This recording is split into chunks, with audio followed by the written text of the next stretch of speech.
अभी कुछ दिन पहले हमने एक वीडियो बनाया था कि किडनी फेलियर की बीमारी हो क्यों रही है। पूरा शास्त्रीय दृष्टिकोण से चरक संहिता में बड़ा स्पष्ट बताया गया है कि जितने भी रोग हैं वो सारे गलत खान पान से, ग्राम्य आहारात माने गंवारूपन के आहार से, असभ्य आहार से। सभ्य आहार वो नहीं कहा जा सकता सभ्यता वाला जिसमें प्लेटें सजा लिया, कई तरह के कटोरियां रख लिया, वो सभ्य आहार नहीं है। सही आहार क्या है वो शास्त्र में बताया गया है। संयोग विरुद्ध आहार ना हो, ऋतु विरुद्ध आहार ना हो, प्रकृति विरुद्ध आहार ना हो, काल विरुद्ध आहार ना हो। अब मेरी प्रकृति पित्तज है, हम खाए चले जा रहे हैं गरम गरम चीजें, 12 महीना मुझको चाय पीना है मान लीजिए। किसी की प्रकृति पित्तज है और उसको रोज मिर्च मसाला खट्टी चीजें और चाय कॉफी, तो पित्त बढ़ेगा। और जब पित्त बढ़ेगा तो शरीर में गर्मी बढ़ेगी, वो समझ पाएगा नहीं, वो गया डॉक्टर गया, उसे एंटासिड दे दिया, दबा दिया गया, वही एसिड उसको मार डालेगा। तो हमने इस पर बड़ी गंभीर चर्चा की थी, आप लोगों ने सुना होगा। मैं ये बताना चाहता हूं कि हमारे देश के सभी आयुर्वेद चिकित्सक अगर जागृत हो जाएं और अपने दायित्व को समझ लें और दायित्व को समझ करके चिकित्सा करना शुरू करें तो 2 लाभ समाज को मिलेंगे। एक तो ये लाभ मिलेगा कि अपनी बात जब हम अपने रोगी को समझाएंगे, देखिए दोनों पैथियों में अंतर है। जिसको हम एलोपैथी बोलते हैं उसमें यह है कि दवाइयाँ सबसे ज़्यादा, सलाह बिल्कुल नहीं। आयुर्वेद में सलाह सबसे ज़्यादा, दवाइयाँ कम से कम, ये लिखी जाए। तो अगर हम अपने वास्तविक कर्तव्य का पालन करेंगे तो हम रोगी को और उनके साथ वालों को समझाएंगे तो एक स्वास्थ्य का वातावरण बनेगा, व्यक्ति अपने आप स्वस्थ होना सीख जाएगा। एक तो लाभ ये मिलेगा। दूसरा क्या होगा, जो भटके हुए रोगी हैं उनमें हम अधिकांश को नया जीवन दे सकते हैं, डायलिसिस से छुड़ा सकते हैं, डायलिसिस में जाने से बचा सकते हैं, एक लंबा जीवन दे सकते हैं, गुणवत्तापूर्ण जीवन दे सकते हैं। अभी ये हमारे पास हैं सुनील चौहान जी, ये आज डिस्चार्ज हो रहे हैं हमारे यहाँ से लगभग 1 माह चिकित्सा करने के बाद, आवासीय चिकित्सा के बाद। ये हौज, क्या गांव का नाम है? हौज और जफराबाद, जौनपुर से हैं ये, हौज जफराबाद से। तो आप और देखिए इस लड़के की उम्र कुछ नहीं है, 34 साल का लड़का है। अब इसको 2.5 साल पहले से ब्लड प्रेशर होना शुरू हो जाता है। बताइए, आज हम लोग अभी इस उम्र में ही बीपी शब्द नहीं जानते कि बीपी है हम लोगों को। आखिर 2.5 साल पहले यानी 31 साल की उम्र से, 31.5 साल की उम्र से क्यों शुरू हो गया आपको ब्लड प्रेशर? बताइए क्यों, क्या करते थे आप?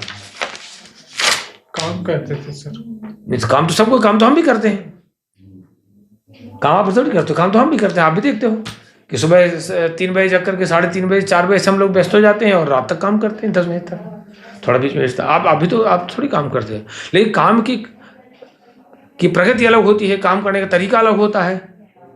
तो क्या करते रहे आप? खूब चाय वाय पीते रहे होंगे, कैसे? चाय बहुत कम पीते थे। हाँ, तो कैसे हो गई बीमारी भाई? बिना वायु प्रकोप के ये तो नहीं हो सकता ना।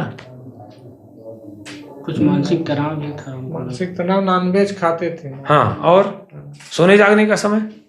सोने में वही 12 बज जाता था, 12 बजे से 6-9 बजे तक उठना फिर। वही 9 बजे जग रहे हैं, 12 बजे तक 12 बजे सोने जा रहे हैं। रात का खाना कितने बजे खा रहे हैं? वही 10 से 11 बजे। 11 बजे खाना खा रहे हैं, कहीं पचेगा ही नहीं। हमारे यहाँ एक तो रात्रि भोजन का नियम नहीं है, अगर है वाग्भट ने लिखा है कहीं पर अगर, तो उन्होंने कहा कि रात्रि के प्रथम पहरे भोजन करना, यानी 7 बजे तक हमारा भोजन हो जाना चाहिए मैक्सिमम।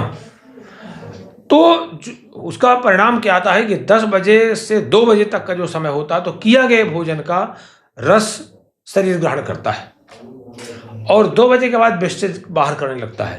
अब हम मल डाले पड़े हुए हैं, मलाशय में मल कुपित हो रहा है, अब उससे एक विशेष तरह की गैस बन रही है, सड़न पैदा हो रही है, वो धीरे धीरे एसिडिटी पैदा करेगा, बीपी पैदा करेगा, नहीं क्या क्या होने लगता है। कितनी बड़ी लापरवाही आज जीवन, आज सबके पास साथ है, सबके साथ ही है, सबके साथ ही है।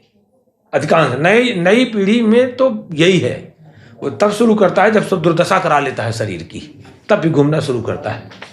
तो देखिए ये रात्रि में 11-12 बजे तक भोजन कर रहे हैं, 12 बजे सोने जा रहे हैं, धीरे धीरे इनको बीपी की समस्या हो गई, अब बुखार हुआ, उल्टी आना शुरू हो गई। फिर ये कहाँ दिखाया आपने? हेरिटेज बनारस में दिखाया, वहाँ पता चला कि किडनी फेलियर हो गया। इसके बाद फिर कहाँ दिखाया? वहीं। हाँ, तो वहीं डायलिसिस शुरू हो गई। अब जब डायलिसिस शुरू हो गई तो इनकी डायलिसिस हो गई 25 से 30 बार, 25 से 30 बार डायलिसिस शुरू हो गई। 7 जनवरी को आप आयुष ग्राम चिकित्सालय आ गए चित्रकूट। तो यहाँ का किसने बताया था आपको कि आप वहाँ चले आइए तो आपको लाभ मिल जाएगा? हमारे भाई हैं जितेंद्र सिंह, उन्हीं बताए थे। अच्छा। यहाँ के जानकारी था उनके पास। अच्छा, उनको जानकारी थी। तो सप्ताह में 2 बार डायलिसिस होती थी। जब हमारे यहाँ आए तो उस समय 9.7 क्रिएटिनिन था, 168.8 यूरिया था और कैल्शियम बहुत कम था 8.2, GFR 6.3 था और CKD स्टेज 5। हम लोग ने चिकित्सा करना प्रारंभ किया। चिकित्सा में इनको स्नेहन, स्वेदन, वस्तियाँ ये दी गई और रसायन चिकित्सा की गई। आम पाचन पर भी विशेष ध्यान रखा गया। परिणाम बड़ा सुंदर आना शुरू हो गया। अब बीपी कितना रहता है? 130। और कोई गोलियां खा रहे हैं बीपी की? एक खा रहे हैं। मैंने अंग्रेजी दवा केवल एक ही खा रहे हैं। पहले कितनी खाते थे? 3 गोलियां खाते थे, अब केवल 1 रह गई है। तो देखिए बीपी के द्वारा, कुपित वायु के द्वारा ही आपका किडनी फेलियर हुआ। अब जब चिकित्सा, तो एक देखिए अलग अलग तरह के रोगी होते हैं। किसी में पहली बार बढ़ना शुरू होता है, लेकिन ये बहुत भाग्यशाली थे। तो पहली बार में इनका घटना शुरू हो गया, 8.9 क्रिएटिनिन हो गया। 1 हफ्ते बाद 14 जनवरी को जांच कराई हम लोगों ने, यूरिया 143.5 हो गया। इसके बाद 21 तारीख को जांच हुई तो 8.1 क्रिएटिनिन हो गया, 126.2 यूरिया हो गया। फिर जांच कराई हमने 28 जनवरी को, 7.3 आ गया क्रिएटिनिन, यूरिया 105.2 हो गया। 4 फरवरी को जांच कराई, 6.7 हो गया क्रिएटिनिन, 87.6 हो गया। 11 फरवरी को जांच कराई, 5.9 क्रिएटिनिन हो गया और यूरिया हो गया 83.6। सोडियम कंप्लीट हो गया, यूरिक एसिड नॉर्मल हो गया। कैल्शियम जब ये आए थे हमारे यहाँ तो 8.2 था, आज 9.5 है कैल्शियम, बेस्ट। 8.5 से 10.5 तक नॉर्मल होता, बहुत अच्छा हो गया। फास्फोरस 5.2 हो गया। हेमोग्लोबिन इनका शुरू से कंप्लीट रहा तो बहुत अच्छा हो गया। और सबसे बड़ी बात आप देखें कि GFR इनका बढ़ करके दूना हो गया। 6.3 GFR था जिस दिन आए थे, आज 11.5 हो गया। तो बहुत अच्छी रिपोर्ट है। लेकिन अब ये सभी को ये जान लेना चाहिए कि ये नहीं होता कि भाई स्थायी हो गया, अब कभी नहीं बढ़ सकता। अगर कल से ये लापरवाही करेंगे तो कल से ही बढ़ेगा। ये तो बचाने का है। अब आपका शरीर अपना नया निर्माण करना शुरू कर दिया, लेकिन उसको सपोर्ट आपको करना पड़ेगा। जिस तरह की दिनचर्या, रात्रिचर्या यहाँ रही, जो शरीर चाहता है। सुबह आप 4 से 5 हर हाल में जग जाइए, 4 से 5 जग जाना चाहिए। सुबह बैठिए, उकड़ो बैठ करके 1 गिलास या आधा गिलास गरम गरम सिप सिप करके पानी पीजिए, सिप सिप करके उकड़ो बैठ करके। शौच जाइए, शौच होता है तो ठीक है, नहीं हो रहा है तो भी आपको बहुत देर नहीं बैठना है, उसके लिए कोई दवा नहीं खानी है। आप मंजन इत्यादि करिए। अच्छा हो कि नीम की दातौन करें तो बहुत अच्छा रहेगा। नीम की दातौन, वहीं से चिकित्सा शुरू हो जाती है। वहीं से हम लोग भी अपामार की दातौन करते हैं रेगुलर, कभी भी ब्रश वो नहीं करते, केमिकल नहीं डालते मुंह में। अपामार चिड़चिड़ा जानते हैं ना, वो होता है, उसी की दातौन बढ़िया, उसी तरह झाग आता है। तो नीम की दातौन करिए। इसके बाद गर्म पानी से स्नान करिए। स्नान करने में सिर में पानी गर्म नहीं डाला जाता है, सिर में हमेशा सुखोष्ण बॉडी टेम्परेचर बराबर ही पानी डाला जाता है। और चिकित्सा करिए, दवाइयाँ करिए, खान पान का ध्यान रखिए।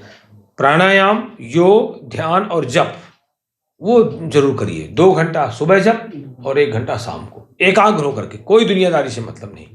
ब्रह्मचर्य का पूरा पालन करिए। ब्रह्मचर्य का पालन नहीं करेंगे फिर से बिगड़ जाएंगे आप। आहार, निद्रा, ब्रह्मचर्य 3 उपस्तंभ हैं। इनके सम्यक पालन से व्यक्ति दीर्घायु होता है। सदाचार का पालन करिए। प्रत्येक व्यक्ति के कल्याण की कामना करिए।